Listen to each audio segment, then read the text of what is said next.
What is up, everyone? Chris here. Just wanted to tell you guys before we start the episode that we will be splitting this into two parts because the episode ended up being way lengthier than we expected. Yeah, we go through some hockey news, some basketball news, since they're both kind of deep into the playoffs, but we also played a little game at the end of the episode, which took way longer than we expected, but it was still a fun time. Unfortunately, it did go a little, you know, it went a little over than what we expected, so therefore we're just going to split this into two parts. We're going to talk about the news in the first episode, and then second episode, which will be released maybe in a few days, maybe next week actually. We're going to release the game that we played, so the game episode. But yeah, that'll be all. Hope you enjoyed this week's episode, and later.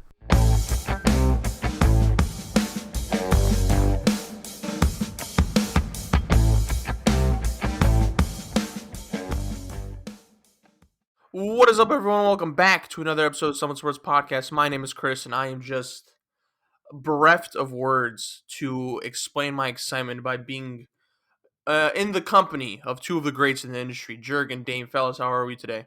As always, on a beautiful Thursday when we are recording this, I'm always in a good mood. I'm always ready for the show, and we have a good one today. I'm excited. We get to do a little bit of a look ahead today, and I always love that. So I'm ready. I'm ready for another good one. Like I said before, boys, Somewhat Sports Summer 2021. It's happening. It is underway. I'm doing good. Just came back from balling. Good stuff today. Good ball session. Ready to do my thing here now. I hope, but anyway, yeah. So decent rundown this week. We're gonna give you guys, as always, our NHL updates. The Stanley Cup has started. I know Jurg's excited about that. Yes, sir. We're going to talk about the NBA playoffs, give you a little update on what do we think about the matchup so far, since the finals is essentially right around the corner. One team has already advanced to the finals. We are currently waiting for the other conference finals to end.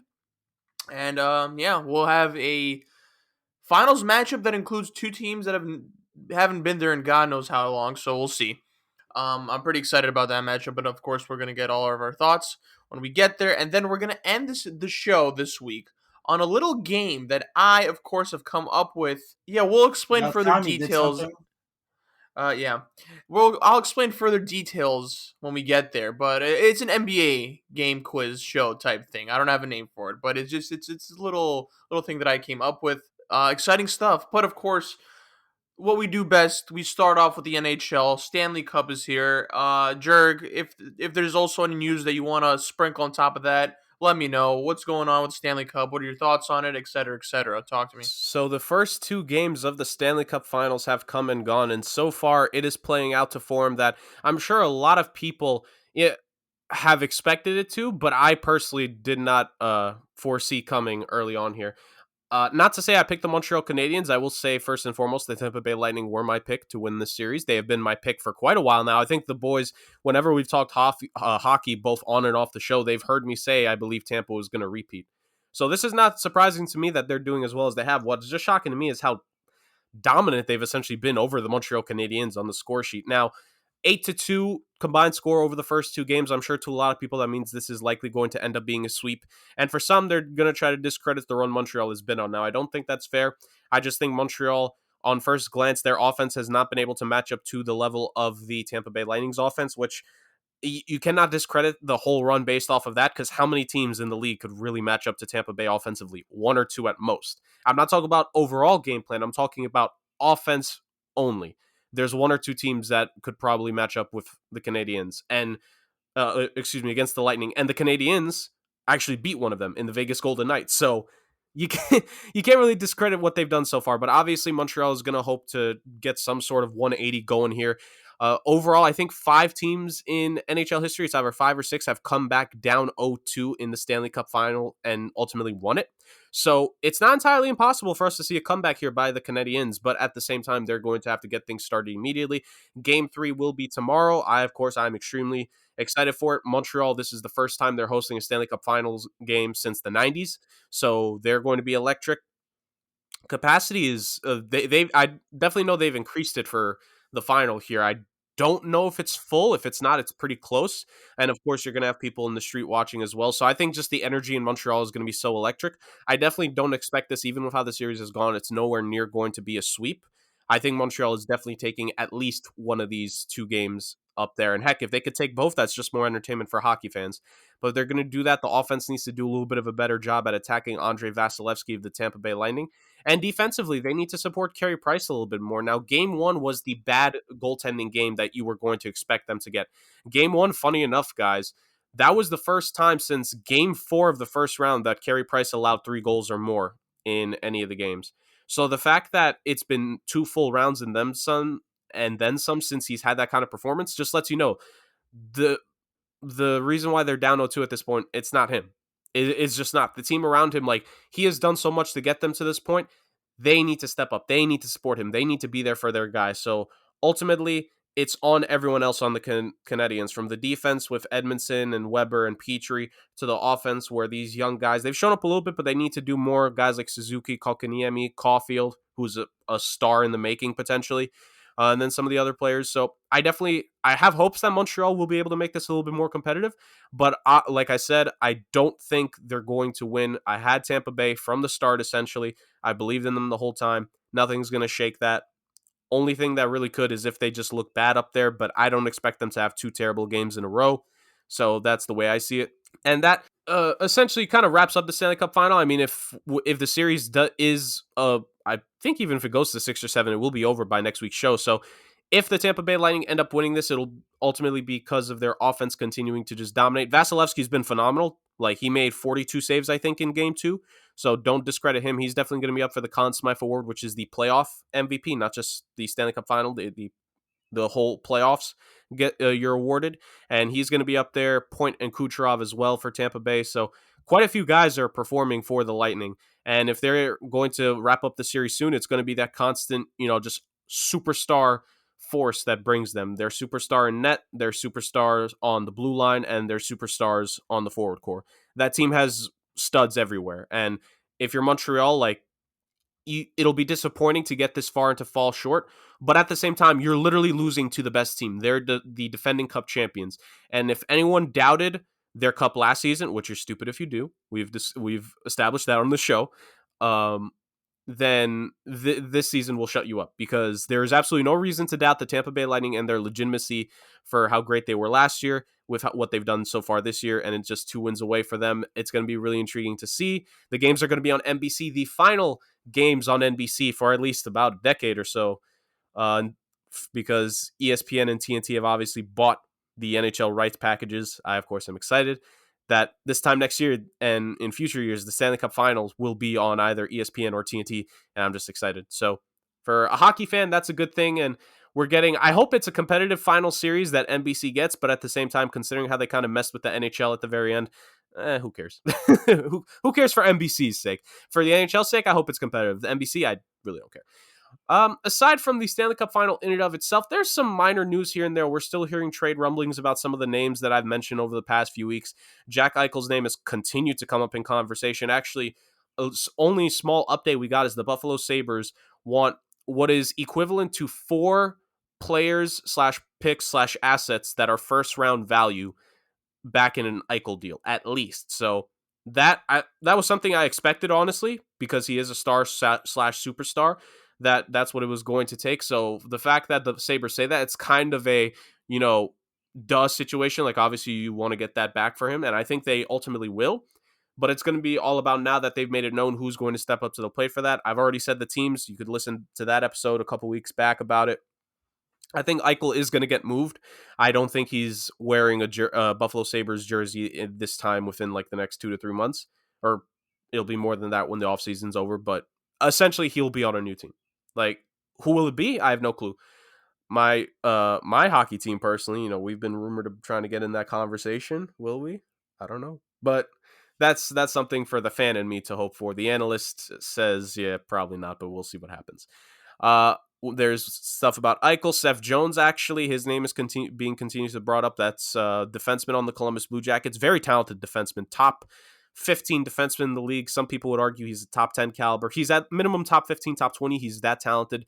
He could get moved. He does not want to re-sign in Columbus, continuing the time-honored tradition of no star player wanting to re-sign with the Columbus Blue Jackets organization and stay in Columbus, Ohio. So he is likely going to be moved with the situation 1 year left. See, in the NHL, unlike the NBA, when a star actually says this stuff with a year left, like the team probably is going to move him. I don't even think he needed to make it public for us to know like he was probably going to be gone, because none of the signs pointed to him wanting to sign the contract. They're not going to try to wait a year, try to convince him. He's gone, just straight up. He's going to leave as well.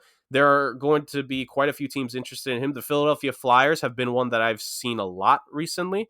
Does that potentially make them the favorite? Only time will tell on that end. But Seth Jones is definitely going to get moved on. I think Columbus will get, a pretty penny back for that trade, because he's a very good defenseman, like I said. And I guess the last little bit of other news around the league is just the fact that the Arizona Coyotes actually made their head coaching hire just hours ago. So Andre Turgeon, he is going to be the new head coach, 3-year deal. And honestly, I think it's a solid enough hire. The Arizona Coyotes, they're kind of a team. They're 50-50 right now.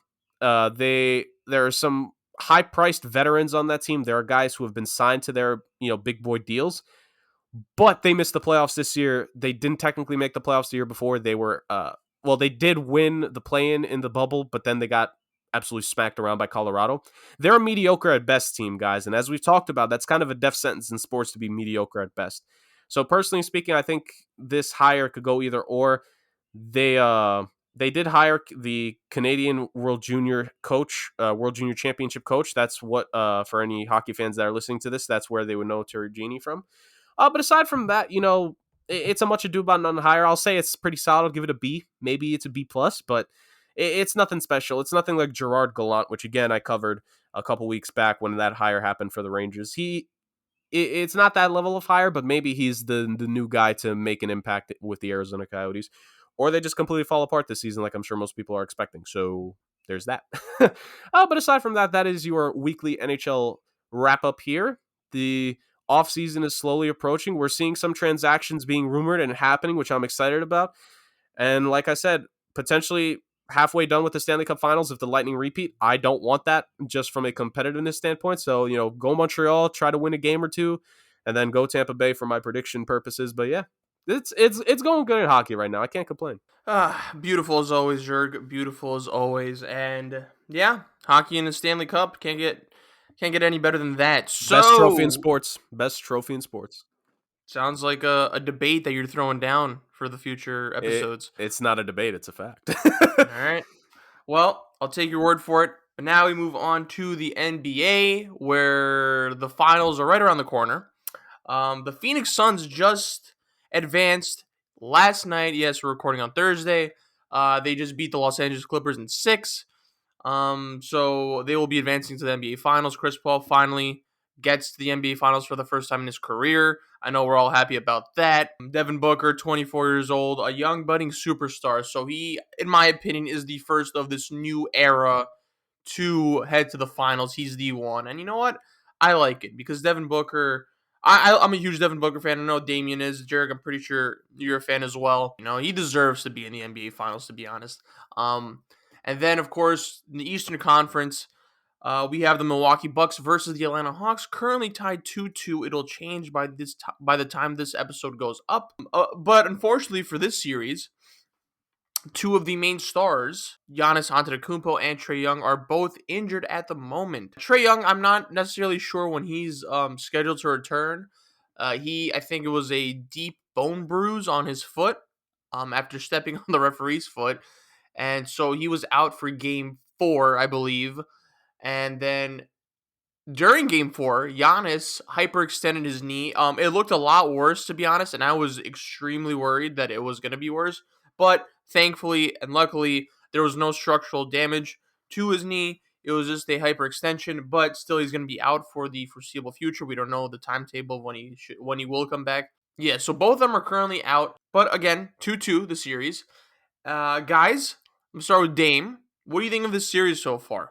I wish these guys didn't get hurt, honestly, but it is what it is. I'm really impressed with the way the Hawks are playing. Like, I personally obviously had the Knicks beating the Hawks in the beginning because I just personally didn't. It wasn't a Knicks fan. All right.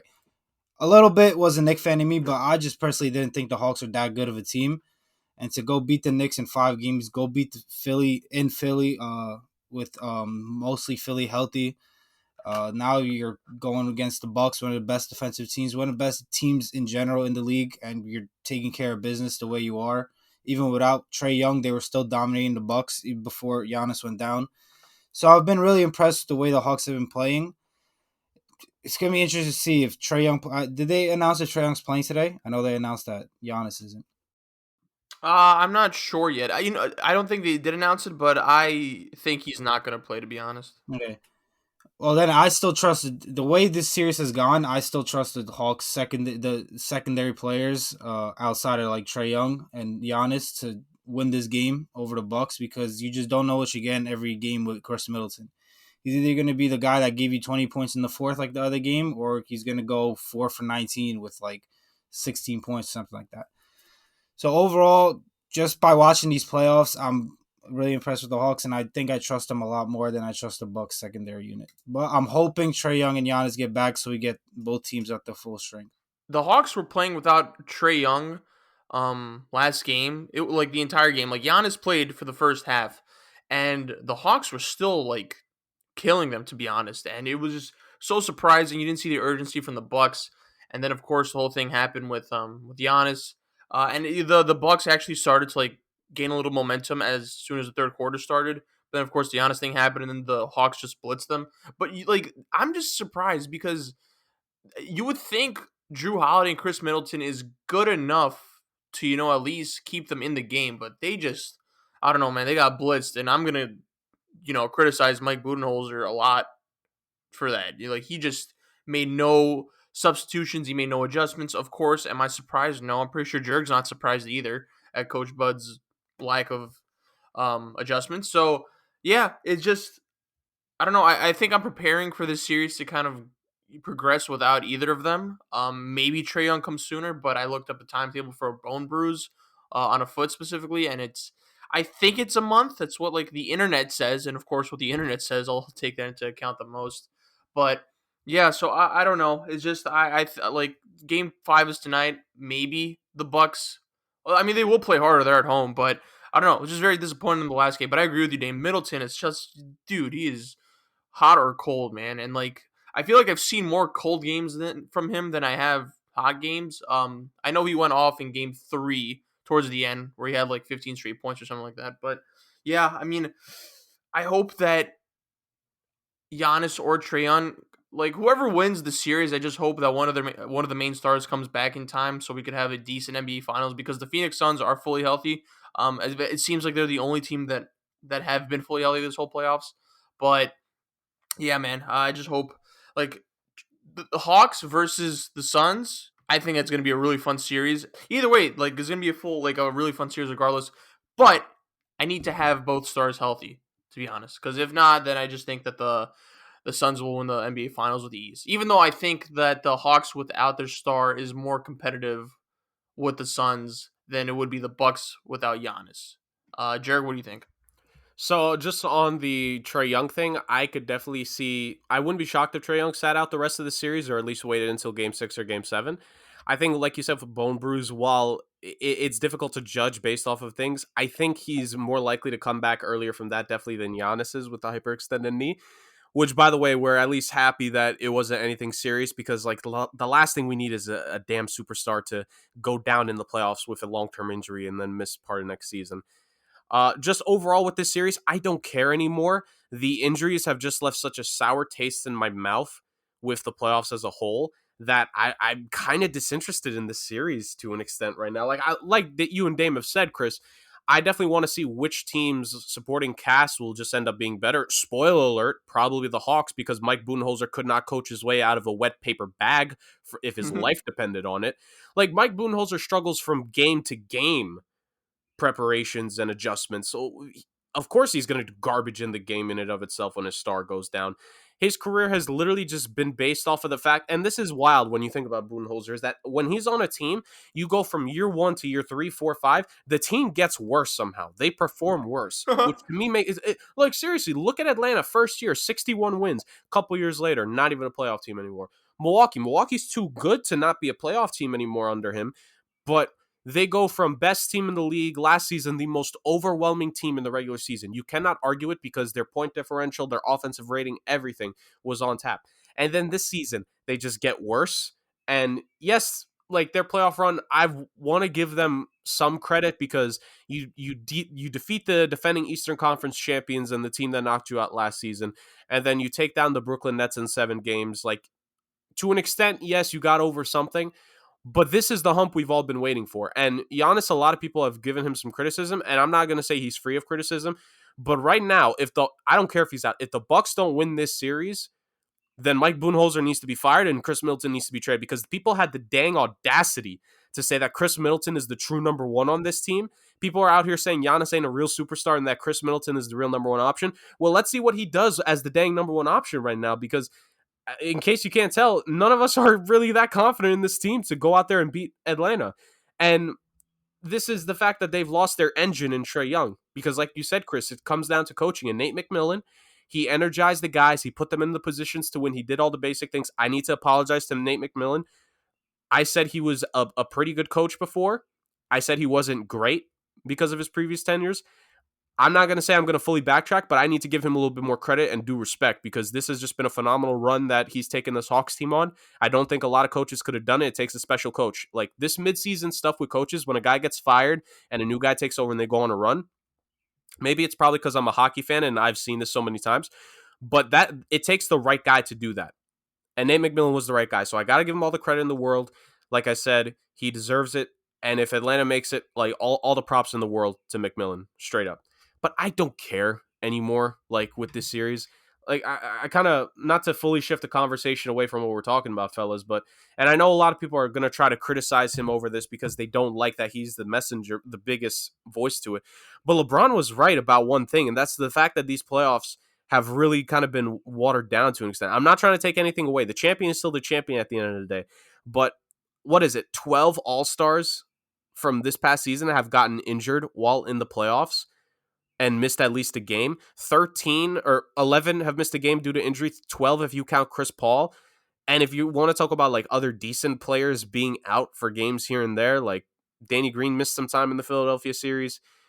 Who else? Someone missed some time early on in one of the other series. It's just like, Kentavious Caldwell-Pope, third leading scorer from Lakers run last year. He misses that the rest of the Lakers-Suns series. Like, man, that was like, this playoffs has just been so annoying because of these injuries. Again, I'm not saying this to discredit any of the teams that advance. I'm not doing that, but just from an entertainment perspective, like LeBron, he was coming in hobbled. AD gets hurt. Kawhi gets hurt. I'm not going to entertain Skip Bayless being stupid, because the tweet he put out earlier, you could say it about half these teams. If they had their star, other all-star, it would have been a different result, whatever. Like, I kind of got to a point in the series where it's like, it's whatever to me. Like, I wanted to see Trae Young and Giannis battle, because that's the ultimate 180 of styles. You have the power of Giannis just attacking the rim every single time, one of the most unstoppable forces in basketball, and then Trae Young, just the pure shooter. He is, like Atlanta said when they drafted him, they wanted him to be their Steph Curry. He essentially is. And the fact that they're both out, they both are going to miss this game 5 and potentially the rest of the series, like, that just sucks, man. So it's kind of taking the wind out of the sails for me personally, but I'm still going to watch. I'm still going to analyze. I love the sport too much to do it, but man, this has just been really deflating to see. Like, Dame, I'm sure you could agree. Like, we're still going to watch, but these injuries are just so frustrating. Nah, yeah, that's the thing. Like, I saw the other day on Twitter how there was a guy that said like these playoffs aren't the same or whatever, and he got a lot of backlash. But like, I kind of agree with it, because like, I get it. It's like someone different is winning, and that's cool and all. But like, personally, I think it would have been better if everyone was healthy and say these young guys are taking down these old heads at full strength. Like, say if just hypothetically using the Lakers, like Lakers were fully healthy, and then you see Devin Booker take down LeBron. Or, for example, if the Bucks beat the Nets fully healthy, like, I feel like that would have been more entertaining and a lot better for the league than everybody being hurt. And you could say, like, if this person was healthy, like, who knows what would have happened. Like, there's so many teams that were affected by injuries. The Nets, the Lakers, the Nuggets. Even Donovan Mitchell in the Clippers series, like, he got hurt for a little bit as well. Like, you could go on. And just, personally, I think the playoffs would have been better, a lot better, if everyone was healthy. Not these, like you said, like you mentioned, these watered down playoffs where like all these stars are getting hurt, and it's kind of just like, who can stay healthy the longest. That's who's gonna win the championship. Well, I mean, like I agree with you, Jurg, that like I kind of am disinterested in this Bucks Hawks series because I think the like if Trae and Giannis were healthy, like first of all, the Hawks were a legitimate threat, man, to beat them, right? They stole game 1. I think what do you call it? They were in position to win game 3.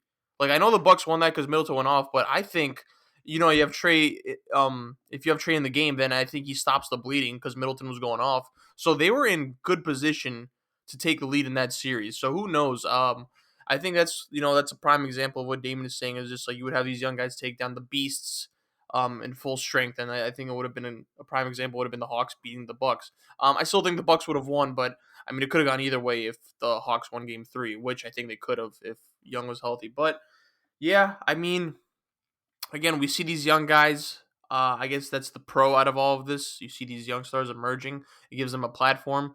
We get to see Devin Booker in the NBA Finals. We get to see Chris Paul in the NBA Finals. So I agree with all you guys with your cons of it. I'm just trying to look at the bright side of it, which is essentially that. Jurg, I think even if the Bucks win the championship, Coach Bud should still be fired. Like he's just that bad, bro.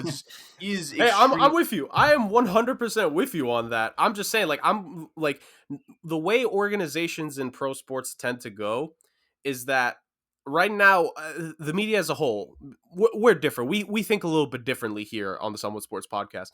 We know whether they win the dang chip or not, Mike Budenholzer is a useless basketball coach.